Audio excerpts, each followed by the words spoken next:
All right. Good evening, John. How are you? Hello, Keith. So, one of the first questions that got submitted was probably one of the obvious ones, which is how did you begin playing polka music? Well, when I came from Poland in '74, I was introduced to polka music and went straight to high school, started in a high school band. And then by listening to records that my brother already had, I knew most of the songs because they were all traditional ethnic songs from Poland. They were polka-sized by various artists, and I liked them. And so in about '77, we started a little band, trio, in a Legion halls, playing some cha-cha and tango, some Polish waltzes, and then some traditional stuff by Lush and Blazończyk and Little Wally. And that's how it started, like in '77, '78, little polka. Okay. Um, to date, what do you believe has been your greatest achievement in your musical career? That I'm still alive. Well, look at well, anyways, I got my IPA glass and na zdrowie before I had. Anyways, really, I don't consider myself as a achiever in polka music. I treat it as a hobby, as a fun part of my life, and being recognized by IPA and other organizations is just a great honor, and not just for me, but I'm glad that the guys were recognized. So I really don't. I can't say I'm a achiever. I achieve really anything. We're having fun with the 10 CDs so far, and if God lets me, I'll do it for another 10 years. So you brought something up where you said, you like to have fun. This is a hobby for you, and it brings up the question. You are obviously an entertainer when you're on stage, and you have a lot of monologues and things that you do on stage. And where do you get those ideas? And does that change, depending on the crowd, the energy of the crowd, or is that just simply, John Gora? No, energy of the crowd is a big thing. Seriously, when I see people in front of me who are singing along, they don't even understand what the words mean, but they're singing along, especially the Polish lyrics. I mean, I try to gesture sometimes, and it's a sad, heart with different things, and a few other not supposed to do things. But I'm just having fun. I get the energy from people, Yeah. and that's what it's all about, from people. Um, so, what, let's see, any thoughts or ideas on how to get younger people involved with polka music, and not just getting them involved, but being able to keep them involved? Well, first of all, we have to get them to the festival. That once a friend brings a friend to a festival, they will say, "Oh, wow, that's kind of cool. Look at that." So it's getting them into the event, and they will say, "Oh, you know what? Let's do it again." Sometimes, we had a lot of fun. So it's getting them into the event, and just to show them how there's no generation gap. You can see a 5-year-old dancing with an 80-year-old. Really, there's no. Everybody's just together and having fun with this. Um, let's see. So you had said when you started in polka music, you started back in the '70s and stuff, and it just kind of, coming from Poland and whatnot. Uh, you started off with different styles of music, and you played some polkas, and you played the traditional Lush Blazończyk. Um, but why did you pursue mainly, the Polish style of music rather than something like a country, a rock, a classical, type Well, genre? that is the audience, the friendship.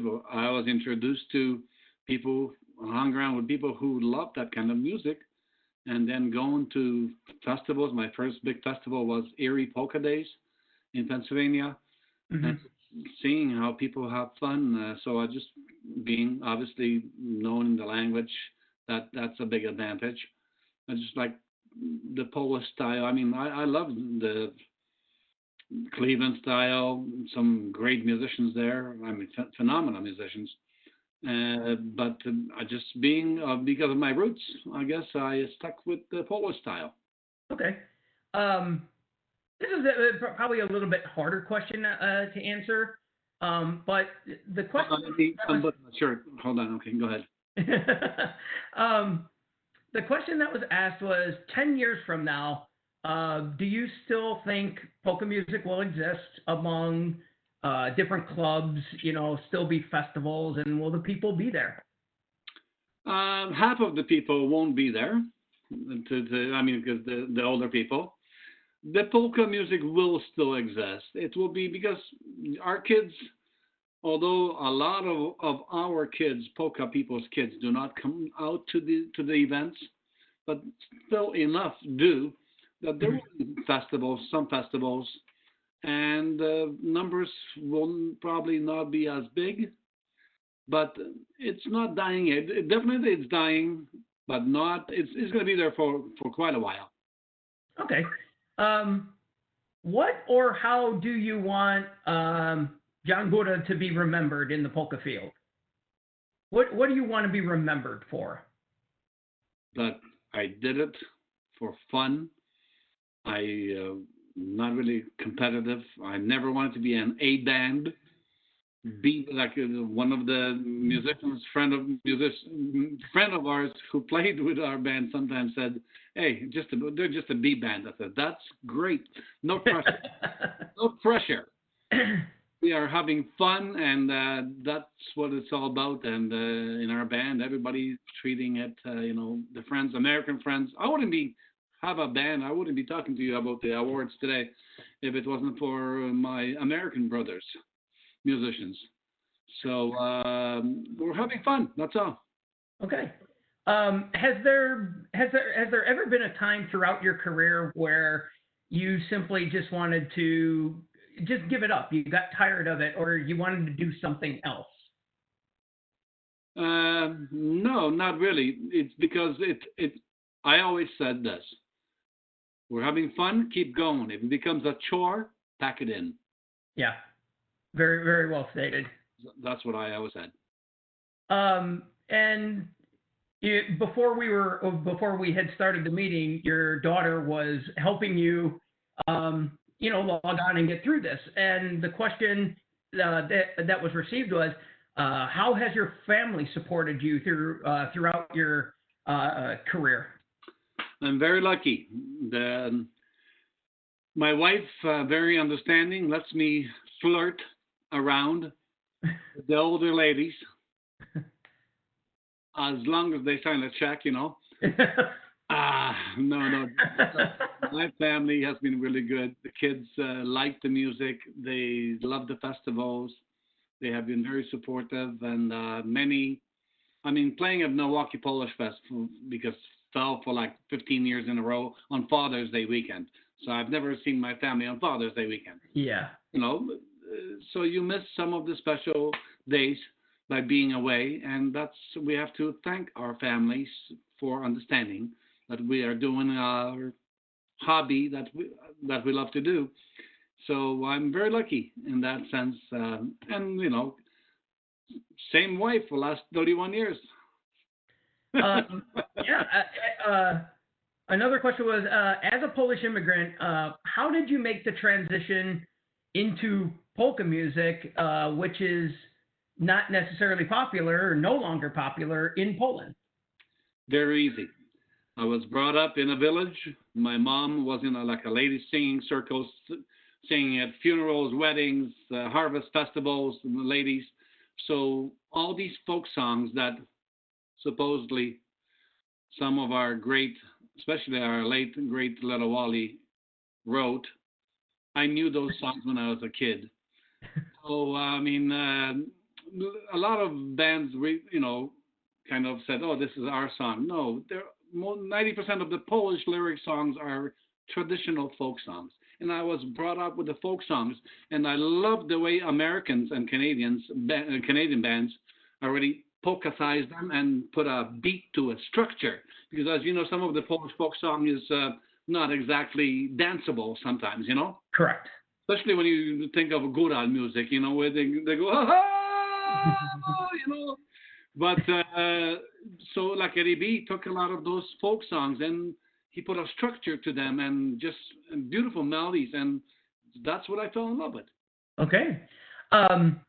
This is kind of a little bit long-winded, but it came from a member that said, the Gorale has a very distinctive sound. As I see it, there is a great drive, groove, and even attitude that makes that up. I see the fun attitude of John and his core band members as a part of it all too. The instrumental combinations are a part of it. And I see Johnny Vineyard's skills and style as a big part of the groove. I'd like to hear John's comments on the things that make up the Gorale sound. Wow. Well, you know what? I could say that Robin Pegg was an idol of Johnny Vineyard from when he was a kid, from the sounds days. Johnny Vineyard has his own style, and he's been a solid beat for the last 35 years. And now lately, Johnny has been, because of his work, he cannot travel too many weekends. But his nephew, Andy Micah, he looked up to his uncle, Johnny. Yeah. So we have a similar beat for many, many years. We never had a chance, you know, there was not enough guys in Canada when we started doing the horns. Like you have American bands, polka bands, double horns, nice, solid push.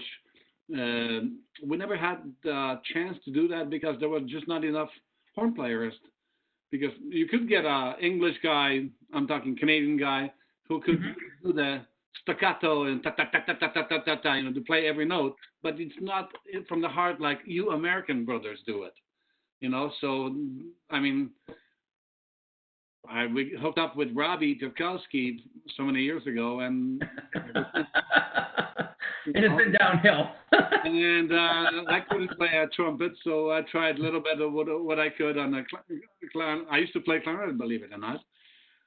And but I'm so thankful to get guys like Danny Matea and you know Tommy Wonderlake for almost 10 years in the band, and Glenn Didak, some great reed man who's been using lately. Gary Krupski from Buffalo. Mm-hmm. Sometimes when we're locally, you know, Mark Chapats joins us on double trumpet with Robbie. That sounds really, you know, solid. And Johnny just loves the two trumpets. But just been lucky. As far as the sound of it, just, you know, your accordion. Not many concertina players aside from Mike Papuga back then. And, you know, now Tony Vinyash. We don't have many players as you guys have in USA. Yeah. So again, thankful. I'm thankful that we have the American friends, brothers. It's Chris Bogdan. I think he plays the concertina.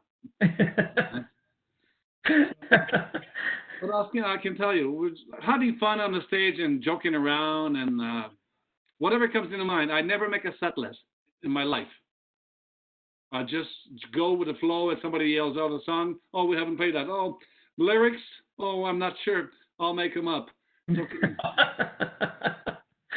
A lot of them won't understand. I'm lucky enough that really I can rhyme things, you know, really fast in my head, or look at somebody and I can think of song, take a regular lyric song and put their name in it and in the situation, you know. So yeah. I've been lucky that way. I would say so. And you brought up a point where you're just kind of, you know, making your lyrics up on the spot, especially the Polish lyrics. And you're obviously a master of the language.